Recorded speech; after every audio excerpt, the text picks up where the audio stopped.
Summer holidays வந்தாச்சு, நம்ம GT ஹாலிடேஸும் வந்தாச்சு. GT holidays, south India's number 1 travel brand. நான் வரும் ப்ரோ, நிறைய வாட்டி பேசியிருக்கோம், பட் இதான் நமக்கு ஃபர்ஸ்ட் டைம்ல. ஆமா, கேமரா முன்னாடி தான் ஃபர்ஸ்ட் டைம் பேசுறோம். ஆமா, ஆனா நம்ம ஃபர்ஸ்ட் டைம்ல ஷோல சேர்ந்து பேசும்போது ஒரு திகிலான விஷயத்தோட ஆரம்பிக்க வேண்டியதா இருக்கு. என்னன்னா வந்த உடனே ஏதோ பரபரப்பா ஸ்டார்ட் பண்ணிட்டீங்க. ஆமா ஆமா, நீ வந்திருக்கல. ஆரம்பிங்க. என்ன அப்படின்னா, நம்ம தமிழ்நாட்டையே ஒழுக்குன நிறைய கிரைம் வழக்குகள் இருக்குல்ல. ஆமா, ஆட்டோ சங்கர் வழக்கா இருக்கட்டும், பார்வதி ஷா வழக்கு, இந்த மாதிரி நிறைய வழக்குகள்ல என்ன நடந்தது அப்படிங்கிறத ஒரு ஆடியோவா நம்ம இப்ப விகடன் பிளேல கேட்கலாம். அது கிரைம் ஸ்டோரிஸ் எல்லாம் வந்து இப்ப விகடன் பிளேல அவைலபிளா இருக்கு.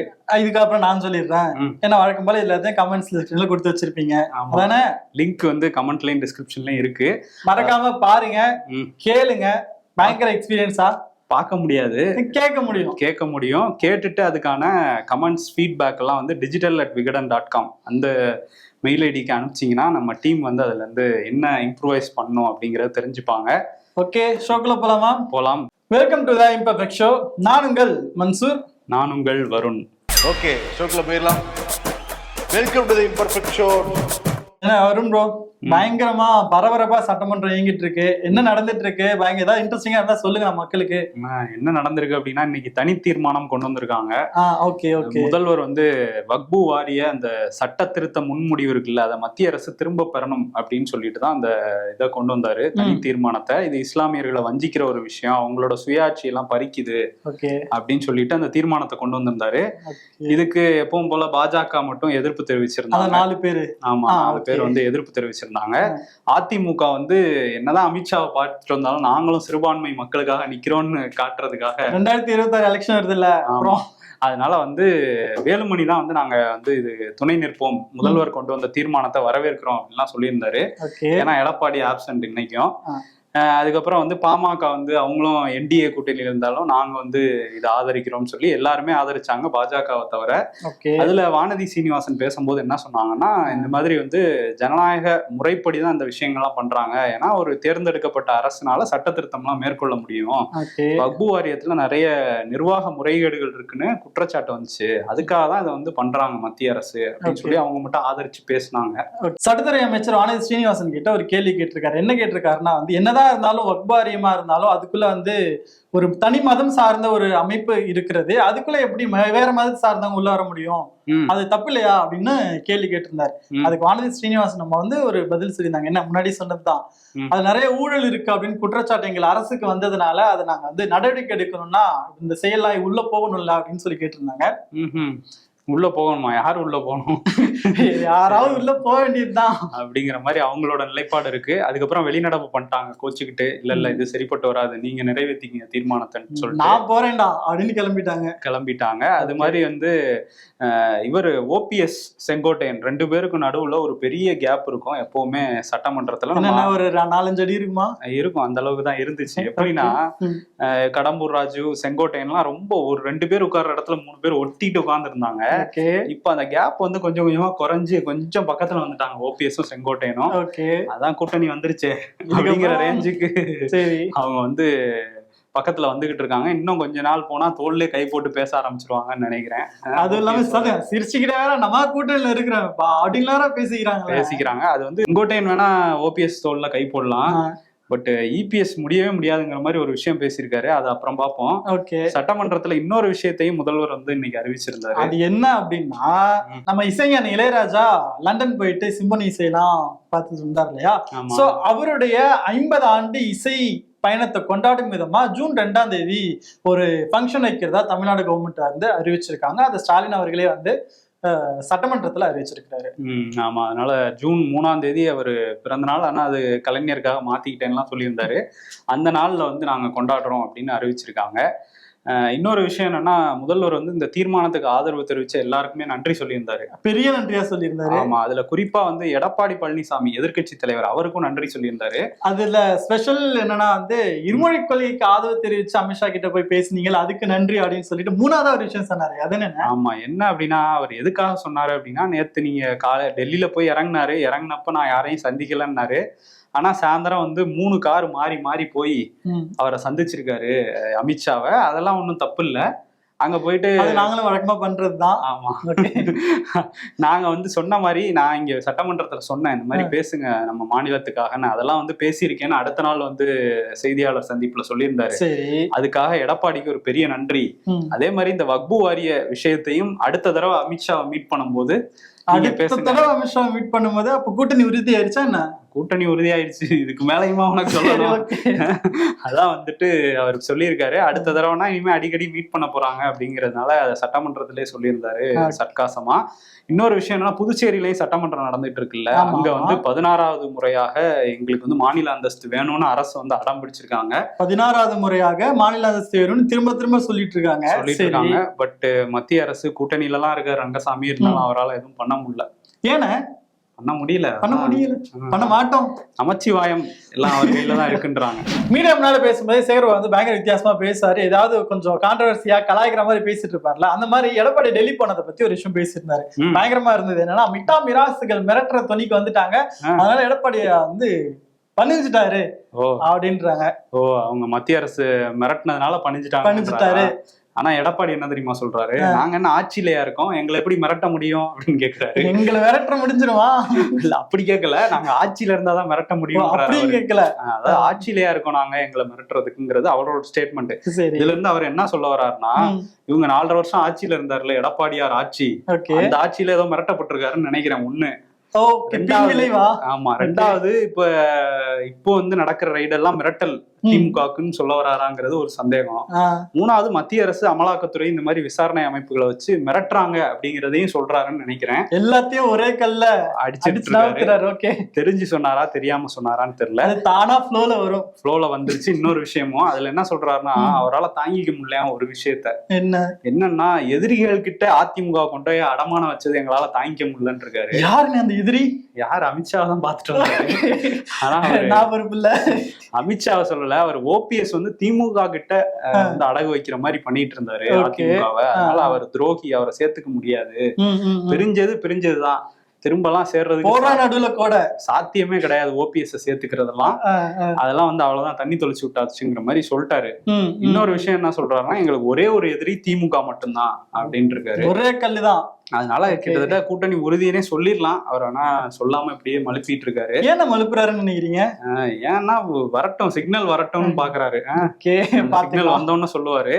அதுக்கிடையில ஓபிஎஸ் வந்து இதுக்கு பதிலடி கொடுத்திருக்காரு. என்ன சொல்லியிருந்தாரு எடப்பாடினா, ரவுடி மாதிரி உள்ள பூந்து கட்சி ஆபீஸ உடைச்சாரு, ஒரு கோயில் அது எம்ஜிஆர் மாளிகை, அதை களங்கப்படுத்திட்டாரு, அதனால அவரை சேர்த்துக்க முடியாதுன்னு சொன்னாரு. அதுக்கு ஓபிஎஸ் என்ன பதில் சொல்றாருன்னா, நாங்கெல்லாம் ரவுடி மாதிரி போய் அடிக்கல, எங்களைதான் அவங்க ஆட்கள் அடிச்சாங்க அப்படின்றாரு. பழிக்கு பழி, ரத்தத்துக்கு ரத்தம். அந்த அளவுக்கு போல, ரத்தத்தின் ரத்தங்கள் வந்து அந்த அளவுக்கு இன்னும் போல. அவர் வந்து என்ன சொல்றாருன்னா, நான் வந்து டைம் கொடுக்குற மாதிரி ஒரு பஞ்ச் டைலாகாவே சொல்றாரு. மரியாதையா அவரே பொதுச் செயலாளர் பதவி விட்டு விலகிடணும், இல்லைன்னா அவமரியாதை ஆயிரும் அப்படின்ட்டு இருக்காரு. இன்னொரு விஷயம், ஓபிஎஸ் வந்து என்ன கேக்குறாருன்னா, அவர் என்ன சொன்னாரு எடப்பாடி, நம்ம வந்து ஒற்றை தலைமை வந்தா நாங்க ஜெயிச்சுக்கிட்டே இருப்போம்னாரு. ஒற்றை தலைமை வந்ததுக்கு அப்புறமா அவங்க எங்கேயுமே ஜெயிக்கல, ஒன்றிணைஞ்சாதான் ஜெயிக்க முடியும், அதனால வந்து நீங்க ஒன்றிணையணும் அப்படின்னு அவரோட விருப்பம் இருக்கு. சரி, விருப்ப மனு இப்ப இவர்கிட்ட எடப்பாடி கிட்ட போட்டு ஒன்றும் பிரயோஜனம் இல்ல. அடுத்து போக வேண்டியது பிளைட் தான், டெல்லி போவாருன்னு நினைக்கிறேன். ஓகே, போயிட்டு வந்துட்டு அடுத்து என்ன நடக்கும்ன்றத பாத்துக்கலாம். கூட்டணி உறுதியா இல்லையான்னு கேட்டுட்டு இருந்தல, எடப்பாடி வந்து தேர்தல் நெருங்கும் போது சொல்லுவோம் பண்ணுவோம் அப்படின்லாம் சொன்னாலும், சரி, கூட இருக்கவங்க எல்லாம் நாங்க ஓவர்டேக் பண்றோம் உங்களன்ட்டு அவரை தாண்டி போய் கூட்டணி உறுதிங்கிற மாதிரியே பேசிட்டு இருக்காங்க. ஆமாண்ணே, இன்னைக்கு ஆர்பி உதயகுமார் ஒரு வீடியோ ஒண்ணு என்ன கெத்தா உட்காந்துருந்தாரு பாத்தீங்களா? கெத்தா உட்காந்துருந்தாரு, அவரே ஒரு பிட் பேப்பரை பார்த்து படிச்சுட்டு இருந்தாரு. சரி, ஓகே, விடுங்க. அவர் வந்து என்ன சொல்றாருன்னா, இந்தியாவின் இரும்பு மனிதர் அமித்ஷாவை தமிழ்நாட்டின் இரும்பு மனிதர் வந்து, என்ன கேட்டா தங்க மனிதர்னு சொல்லிருக்கணும். சரி, இரும்பு மனிதர், தங்க மனிதர், தங்க மனிதர், நீங்க உங்களுக்கு தெரியாது அவரை பத்தி. சரி, நான் இரும்பு மனிதர் போய் சந்திச்சுட்டு வந்திருக்கிறாரு அப்படின்னு சொல்லிட்டு அந்த கூட்டணியோட அச்சாரம் வந்து பயங்கர ஸ்ட்ராங்கா இருக்கு அப்படின்ற மாதிரியே அந்த வீடியோ இருந்தது. ஆமா, இருந்தது. அதாவது என்ன சொல்றாருன்னா, உலக தமிழர்களின் அடையாளம் புரட்சி தலைவர், புரட்சி தமிழர் அப்படின்றாரு எடப்பாடிய. அதே நேரத்துல மறு உருவமா வல்லபாய் பட்டேலோட மறு உருவம் தான் அமித்ஷா அப்படின்றாரு. என்னன்னா, இங்க வச்ச சிலை அளவுக்கு இருப்பாரா? இல்ல, அந்த அளவுக்கு போகலன்னா. என்னன்னா, அவர் வந்து என்ன சொல்ல வர்றாருன்னா, நம்ம வல்லபாய் பட்டேல் என்ன பண்ணாரு, சிதறி கிடந்த மாநிலங்கள் சமஸ்தானங்கள்லாம் ஒன்னா சேர்த்தாரு. மறைமுக பக்கமா அது மாதிரி அதிமுக ஒண்ணு சேர்த்து விடுங்கன்னு எடப்பாடிக்கு எதிரா பேசுறாரு ஆர்பி இருக்குமோ அப்படிங்கிற மாதிரி இருக்கு. இது உதயகுமார் தெரியுமா? உதயகுமாருக்கு தெரியுமா? அவருடைய எடப்பாடிக்கு தெரியல. இவர் பேசுனது கேக்குறாங்க பத்திரிகையாளர் சந்திப்புல. இந்த மாதிரி சொல்றாரு வல்லபாய் பட்டேலோட மறு உருவம் அப்படின்னு. நான் இப்பதாங்க வரேன், பாக்கலங்க, டைம் இல்லைங்க, போய் பேசிட்டு இப்பதான் டயர்டா இருக்குல்ல. டிவி இன்னும் பாக்கல போல, அவர் டிவியை பார்த்தானே தெரிஞ்சுக்குவாரு, பாக்கல போல. ஆனா அவர் கண்ட்ரோல்லே இல்லாம ஆர்பி உதயகுமார் ஒண்ணு பேசி விட்டாரு. சரி, யார் கண்ட்ரோல்லையுமே இல்லாத ஒருத்தர் இருக்காருல்ல, திண்டுக்கல் சீனிவாசன், அவர் பாட்டு ஏதாவது பேசுவாரு. ஆப்பிள் சின்னத்துக்கு எல்லாம் ஓட்டு கேட்டுட்டு இருந்தாருல, அவர் வந்து என்ன சொல்றாருன்னா, இந்த மாதிரி இவங்க பாமக எம்எல்ஏக்களோட ரொம்ப க்ளோஸா பேசிட்டு தான் சட்டமன்றத்துக்குள்ள வந்தாரு. சரி, பாஜக நம்ம அப்புறம் பாமக அப்படின்னு சொல்லி பேசிட்டு வராரு. அதெல்லாம் மட்டும் கேக்குது, அதான் கூட்டணிங்கிற மாதிரி பேசிட்டு வராரு. அப்ப செய்தியாளர்கள் அங்க இருந்து ஏதோ கேட்க அவர் வந்து என்ன சொல்றாரு, நாங்களாம் ஒரே கூட்டணிங்க அப்படிங்கிற மாதிரி சொல்லிட்டு போறாரு. என்ன நினைச்சிருக்கீங்க? எடப்பாடி அதிகாரப்பூர்வமா அறிவிக்கலான்னு பார்த்தா அதுக்கு முன்னால சுத்தி இருக்கிற எல்லாருமே நாங்க கன்ஃபார்ம் பண்றோம் அப்படின்ற மாதிரியே பேசிட்டு இருக்காங்க. நத்தம் விஸ்வநாதனும் அப்படிதான் பேசியிருக்காரு. அவர்கிட்ட கேக்குறாங்க, இந்த மாதிரி என்ன கடந்த காலத்துல வந்து அண்ணாமலை வந்து இப்படிலாம் பேசியிருக்காரு, ஜெயலலிதா எம்ஜிஆர் எல்லாம் வந்து மோசமா பேசியிருக்காரு அப்படின்னோடனே, ஆனா கடும் மோசமா பேசியிருந்தாரு. அதுக்குதான் அவர் என்ன சொல்றாரு, கடந்த காலம்லாம் யோசிச்சா கூட்டணி வைக்க முடியுமாங்க, எங்க தலைவர் கூட்டணி அமைச்சாருன்னா அது சிறப்பா இருக்கும் அப்படின்னு சொல்லிட்டு அவரும் போயிட்டாரு. சோ கூட்டணியை இவங்க எல்லாம் உறுதி பண்ணிட்டே இருக்காங்க. இன்னும் தலைமை மட்டும்தான் உறுதி பண்ணாம இருக்கு அவங்க. ஆனா அந்த தலைமையில அந்த தலைமை உறுதி பண்ணி ட்விட்டர் எல்லாம் போட்டாச்சுன்னா அடுத்து என்டிஏ ஆட்சிதான் தமிழ்நாட்டுல அப்படின்னு ஒற்றை தலைமையை சொல்ற. என்னன்னா, நேத்து ஒரு ஃபிளைட் டெல்லிக்கு போய் இறங்குச்சு, இன்னைக்கு ஒரு ஃபிளைட் டெல்லிக்கு போயிருக்கு. என்ன கதை? டெய்லி ஒரு ஃபிளைட் போகுது. ஒரு ஃபிளைட் மட்டும் இல்ல, நிறைய ஃபிளைட் டெல்லிக்கு போயிட்டு இருக்கு. ஆமாண்ணே, அதுல போன ஆட்கள் தானே முக்கியம். நேத்து வந்து ஏடிஎம்கே தலைமை போச்சு, இன்னைக்கு பாஜக தலைமை போயிருக்காங்க. ஆமா போயிருக்காரு. அங்க போயிட்டு எனக்கு என்ன டாஸ்க்னு கேட்டு வருவாருன்னு நினைக்கிறேன். என்ன சொல்றீங்க? என்னன்னா இல்ல என்ன ஜி என்ன சொல்றீங்க அப்படிங்கறத அமித்ஷா கிட்ட கேட்டுட்டு வந்துட்டு சொல்லுவாரு. அவர் இன்னைக்கு பிளைட்ல போய் அங்க டெல்லியில இறங்கினோன்னு பத்திரிகையாளர்கள் வந்தாங்க. நீங்க வந்து அலையன்ஸ் வந்து திரும்ப வருதா அப்படின்னு கேக்குறதுக்கு தேங்க்ஸ் மேடம் அப்படின்னு சொல்லிட்டு, சாரி மேடம் இதுக்கு இது பதில் இல்லையேங்கிற மாதிரி இருந்துச்சு. ஆனா சொல்லிட்டு நாளைக்கு பேசுறேன்னு சொல்லிட்டு கிளம்பி போயிருக்காரு. நாளைக்கு ஜி என்ன டாஸ்க் கொடுக்குறாரோ அத வந்து குட்டி ஜி இருக்காருல்ல, அவர் என்ன ரெண்டாவது ஜி, அதாவது அவர் கொடுக்குற டாஸ்க வந்து இங்க தமிழ்நாட்டுல இம்ப்ளிமெண்ட் பண்ணுவாரு அப்படின்னு தான் சொல்றாங்க. இன்னொரு விஷயம், இங்க எடப்பாடி டெல்லி போயிட்டு வந்த பத்தி இங்க ஏடிஎம்கே என்ன பேசிக்கிறாங்க? ஏடிஎம்கே என்ன பேசிக்கிறாங்க, வருங்கால பிரதமரை ஒரு மரியாதை நிமித்தமான சந்திப்பு இது அப்படின்னு. அமித்ஷா இல்ல, எடப்பாடி அவர்தான் வருங்கால பிரதமரா, அவரை வந்து சந்திக்க போறாங்களா. இங்க எல்லாம் சொல்லிட்டு இருக்காங்களே, ஏடிஎம்கே வேற லெவல் வெயிட் பண்ணிட்டு இருக்காங்க. ஆமா, அவர் முன்னாடியே சொல்லிட்டாங்களே பிரதமர் ஆகிற தகுதி இருக்கு எங்க எடப்பாடியா இருக்குன்னு பேசிட்டு இருந்தாங்க. ராஜேந்திர பாலாஜின்னு நினைக்கிறேன் பேசிட்டு இருந்தாங்க. அதனால அந்த மாதிரிதான் ஒரு சந்திப்புங்கிற ரேஞ்சில தான் அவங்க டீல் பண்றாங்க. பாத்துக்கலாம். அங்க போய் சரண்டர் ஆனதெல்லாம் அது வேற ஒரு கதை. இன்னொரு விஷயம் என்னன்னா, டிடிவி அவர் ரொம்ப ஆர்வமா இருக்காரு, எப்படியாவது என்டிஏக்குள்ள எடப்பாடி வந்துடணும், வந்ததுக்கு அப்புறம் எடப்பாடி ஆதரிச்சு நான் பிரச்சாரம் பண்ணுவேங்கிற ரேஞ்சுக்கு அவர் இறங்கி இருக்காரு. எக்மோர்ல ஒரு பிரஸ் மீட், அதுல வந்து ரொம்ப என்னன்னா, நான் நபி கிட்ட வந்து பிரேயர் எல்லாம் முன் வச்சிருக்கிறேன், என்னன்னா எல்லாத்தையும் ஒண்ணு சேர்ந்துடணும் அப்படின்னு சொல்லிட்டு வானத்தை போல டான்ஸ் ஆடணும்னு நினைச்சிட்டு இருக்காரு, என்னமோ தெரியல. இதுல பெரிய விஷயம் என்னன்னா, ஏடிஎம்கே தொண்டர்கள்லாம் என்டிஏக்கு ஆதரவு கொடுத்தாதான் அந்த தீய சக்தி திமுகவை ஒழிக்க முடியும் அப்படின்லாம் பேசியிருக்காரு. ஸ்மால் மம்மி தான் என்ன நிலைமைன்னு தெரியல. இன்னொரு பக்கம் வந்து இந்த கிரிக்கெட் ஸ்டேடியம் கோயம்புத்தூர்ல அமைக்கிறதுக்கான வேலை வந்து ஒண்ணு வேகமா நடந்துகிட்டு இருக்கான். அதை பத்தி எல்லாம் பேசிட்டு இருக்காங்க தமிழ்நாடு அரசுல. இந்த நேரத்துல ஐபிஎல்லும் வேற நடந்துட்டு இருக்குல்ல, பயங்கரமா. அதனால ரபாடா வந்து என்ன சொல்லியிருந்தாரு, பேட்ஸ்மேன்களுக்கு சாதகமான கேமா கிரிக்கெட் மாறிட்டு இருக்கு, அதனால இதை நீங்க வந்து கிரிக்கெட்னு சொல்லாம பேட்டிங்னு வச்சுக்கலாமே பேரு அப்படின்னு அவர் ஒரு சஜஷன் கொடுத்திருந்தாரு. இது எதுக்கு பவுலர்ஸ் எல்லாம் நீங்க மதிக்கிறதே இல்லை, அதாவது ஒரு இதை வந்து ரிலாக்ஸ் பண்ணீங்கன்னா, ஒரு ரூல் ரிலாக்ஸ் பண்ணா கூட அது பேட்ஸ்மேனுக்கு சாதகமா தான் இருக்குங்கிற மாதிரி ஒரு விமர்சனம் இருக்குல்ல. அதான் ரபாடா சொல்லியிருந்தாரு. அதை நம்ம மக்கள்கிட்ட கேட்டிருந்தோம்.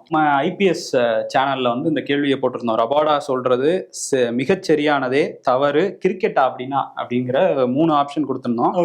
மிகச்சரியானதேங்கிறத 542 பேர் சொல்லியிருக்காங்க, தவறானதுன்னு 45 பேர் சொல்லியிருக்காங்க, கிரிக்கெட்டா அப்படின்னு சொல்லிட்டு 39 பேர் சொல்லியிருக்காங்க. அதே மாதிரி ஒரு கருத்து கணிப்பு விகடன் யூடியூப் சேனலையும் நடத்தணும். அதுலயுமே என்ன சொல்லியிருந்தாங்கன்னா, மிக சரியானது அப்படின்றத 80% மக்கள் சொல்லியிருந்தாங்க, தவறானது அப்படின்றத 13% மக்கள் சொல்லியிருக்காங்க. கிரிக்கெட்டா அப்படின்னா அப்படின்றத 6% பேர் சொல்லியிருக்காங்க. இதே மாதிரி விகடன் வாட்ஸ்அப் சேனல்ல என்ன சொல்லியிருக்காங்க, மிகச்சரியானதே 130 பேர், தவறானதுன்னு 12 பேர், கிரிக்கெட்டா அப்படின்னா என்ன அப்படிங்கிற மாதிரி ஒரு 14 பேர் சொல்லியிருக்காங்க. என்ன திடீர்னு அரசியல் பேசிக்கிட்டு இருந்தவங்க கிரிக்கெட்டுக்குள்ள வந்துட்டோமேன்னு பாக்காதீங்க. இங்க கூட்டணியே IPL ஆக்ஷன் மாதிரி தான் நடந்துகிட்டு இருக்கு. அதனால எங்களுக்கு வேற வழி தெரியல ஆத்தா அப்படின்னு இறங்கிட்டோம் நாங்களும். ஊபி அரசியல் தமிழ்நாட்டுல ஓடிட்டு இருக்கு போல. பயங்கர ஊபி முதல்வருக்கு இங்க இருந்து பதில் பறக்குது. யூபி முதல்வர் யோகி அப்படின்னு சொல்லிட்டு இருக்கிற ஆதித்யநாத் இருக்காருல்ல, அவர் என்ன சொல்லியிருக்காரு அப்படின்னா, மொழி மேல ஒரு வெறுப்பை பரப்பி அப்படியே வந்து பிரிவினை ஏற்படுத்திட்டு இருக்காங்க. இது வந்து அரசியல் லாபத்துக்காக தமிழ்நாட்டுல இதெல்லாம் நடக்குது அப்படின்னு திரும்பவும் சொல்லுங்கன்னா, அரசியல் லாபத்துக்காக என்ன நடக்குது, பிரிவினை நடந்துட்டு இருக்கு அப்படின்னு சொல்லியிருக்காங்க. அதுக்கு வந்து தமிழ்நாடு முதலமைச்சர் MK ஸ்டாலின் ஒரு பதில் கொடுத்திருக்காரு.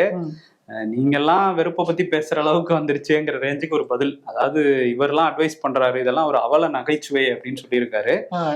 நாங்க இங்க வந்து அதை வச்சு அரசியல் பண்ணல, இங்க பிரச்சனை இருக்கு, நாங்க எந்த மொழிக்கும் எதிரானவங்க இல்லை, ஆனா மொழி ஆதிக்கத்துக்கும் திணிப்புக்கும் நாங்க கண்டிப்பா எதிரானவர்கள் தான், அதை தான் பண்றோமே தவிர அரசியல் பண்ணலங்கிற மாதிரி பதில் சொல்லியிருக்காரு. ஆனா இருமொழி கொள்கை தான் இங்க இருக்கும் அப்படின்றதையும் ஸ்ட்ராங்கா பதிவு செஞ்சிருக்கிறாரு. ஆமா, சொல்லியிருக்கிறாரு.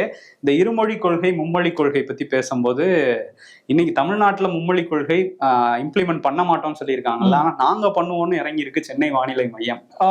ஆமாண்ணே, செம்ம ஷாக்கிங் அது. ஒருவேளை அதை இங்க ஹிந்தியில கொஞ்சம் யோசிச்சு பாத்தீங்களா? என்னது வானிலை ஆய்வு மையத்தோட அந்த அறிக்கை இங்கிலீஷ்ல வாசிக்கிறாங்க, ஹிந்தியில வாசிக்கிறாங்கன்னு வச்சுக்கோங்க, எப்படி இருக்கும்? யாரு பாலச்சந்திரன் வந்து வாசிப்பாரா? வாசிக்கலாம் இல்ல, ஆனா வந்து அறிக்கை டெய்லி கொடுப்பாங்க. நம்ம அந்த சைட் IMD சைட்டுக்கு போனோம்னா, சென்னை, காரைக்கால், தமிழ்நாடு 3 இடமுமே தமிழ் பேசுற இடம். இங்கெல்லாம் வந்து தமிழ்நாடுக்கும் காரைக்கால், புதுச்சேரிக்கும் கொடுக்குற ஒரு வானிலை ஆய்வு மையம் தான் சென்னை வானிலை ஆய்வு மையம். அவங்க எப்பவுமே டெய்லி அறிக்கை கொடுப்பாங்க, அது இங்கிலீஷ்லயும் தமிழ்லயும் இருக்கும். 3வது மொழியா ஹிந்தியையும் சேர்த்திருக்காங்க. இப்போ இதுக்கு சூவே வந்து கண்டனம்லாம் தெரிவிச்சிருக்காரு, இந்தி திணிப்பு அப்படின்ட்டு. கோடை காலம் வரப்போகுது, வந்துருச்சுன்னே சொல்லலாம் அப்படி. ஏன்னா வந்து வெயில் ஓவரா போயிட்டு இருக்குல்ல. இங்கே ஏசிலே இருக்கிறதுனால உங்களுக்கு தெரியல, நான் என்ன இங்கேவா இருக்க போறேன், ஏப்பா நீ வேற. சரி, என்னன்னா கோடை காலம் வருது, எப்போ வந்து மின் வெட்டெல்லாம் இருக்கும்ல, அதனால செந்தில் பாலாஜி ஒரு கூட்டத்தை நடத்தி என்ன சொல்லியிருக்காருன்னா, ஒரு மாதிரி நம்மள அலர்ட் பண்றாருன்னு நினைக்கிறேன். கோடை காலம் வருது, 22,000 மெகாவாட் அதிகமா தேவைப்படும் இந்த கோடை காலத்துல, அடிக்கடி கட் பண்ணுவோம் அப்படின்னு சொல்லல. அதாவது கட் ஆகாம இருக்கிறதுக்காக வெளி சந்தையில இருந்து நம்ம வாங்குறதுக்கான டெண்டர் எல்லாம் விட போறோம் அப்படின்னு சொல்லியிருக்காரு.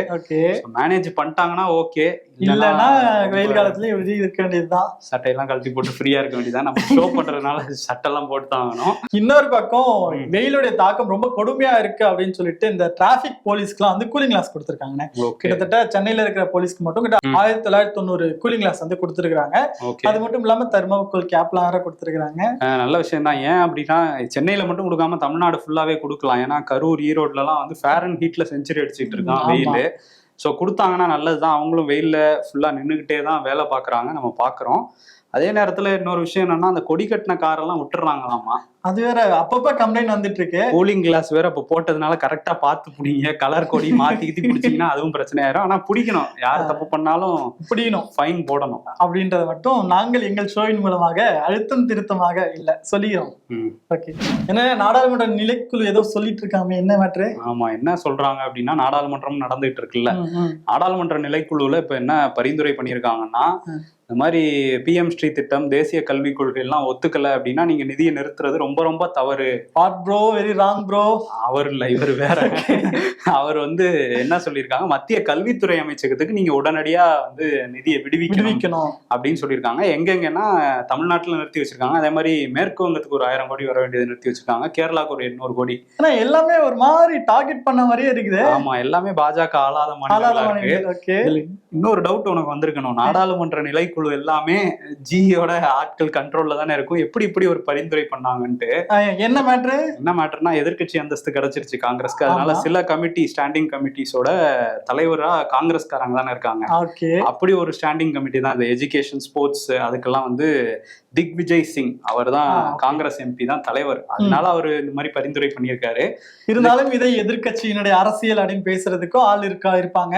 ஆமா, ஆனா வந்து இப்ப என்ன பரிந்துரை எல்லாம் கொடுத்தா பண்ணா மட்டும் நாங்க கொடுத்துருவோமாங்கிற ரேஞ்சில தான் தர்மேந்திர பிரதான் இருக்காரு. இன்னொரு விஷயமும் நாடாளுமன்றத்துல பண்ணிட்டு இருக்காங்க. ஏன்னா டேட்டா ப்ரொடெக்ஷன் ஆக்ட் 2023 அதுல வந்து ஒரு சம்பவம் பண்ணிட்டு இருக்காங்க மத்திய அரசு. எப்பவுமே சம்பவம் பண்றதே அவங்க வேலையா இருக்குது. அதுல என்ன சம்பவம் பண்ணிருக்காங்கன்னா, தனிநபர்களோட டேட்டாஸை வந்து ஆர்டிஐ மூலமா கேட்டா கூட கொடுக்க கூடாதுங்கிற ரேஞ்சுக்கு சட்ட திருத்தத்தை கொண்டு வரதுக்கு பாக்குறாங்க. ஓகே.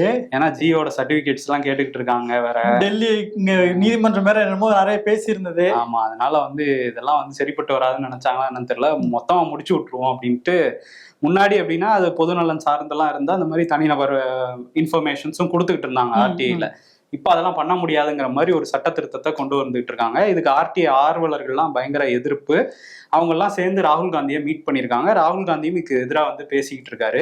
நாடாளுமன்றத்திலே பேசியிருக்காரு. ஆமா, பேசியிருக்காரு. இன்னொரு பக்கம் ஜெய்ராம் ரமேஷ் வந்து அஸ்வினி வைஷ்ணவ், அவர் தானே ஐடி துறை அமைச்சர், அவருக்கும் கடிதம் எழுதியிருக்காரு. நீங்க வந்து இந்த ஆக்ட்ல எல்லாம் அதெல்லாம் மாத்தக்கூடாது, ரைட் டு இன்ஃபர்மேஷன்ங்கிறது மக்களுக்கான அடிப்படை உரிமை, அதை வந்து நீங்க வந்து இது பண்ணக்கூடாது அப்படின்னு சொல்லிட்டு அவர் கடிதம் எழுதியிருக்காரு அஸ்வினி வைஷ்ணவுக்கு. அஸ்வினி என்னதான் இருந்தாலும் எங்கிருந்து கடிதம் போனாலும் மதிக்கப்படாது என்ற விதி இருப்பதை அவர்கள் மறந்து விட்டார்கள் ஐயா. ஆமா, இதுக்கு வந்து ஏதாவது பதில் சொல்றாங்களா நாடாளுமன்றத்துல பார்ப்போம்.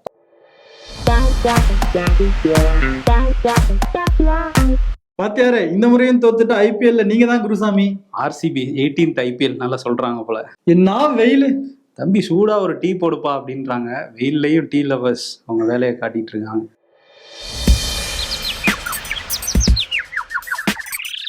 தக்காளி கிலோ 10 ரூபா தான். இனிமே ஒரு வாரத்துக்கு வீட்டுல தக்காளி சட்னி, தக்காளி சோறு, தக்காளி சாஸ் என்னென்ன பண்ண முடியுமோ பண்ணி வச்சிருவாங்கல்ல.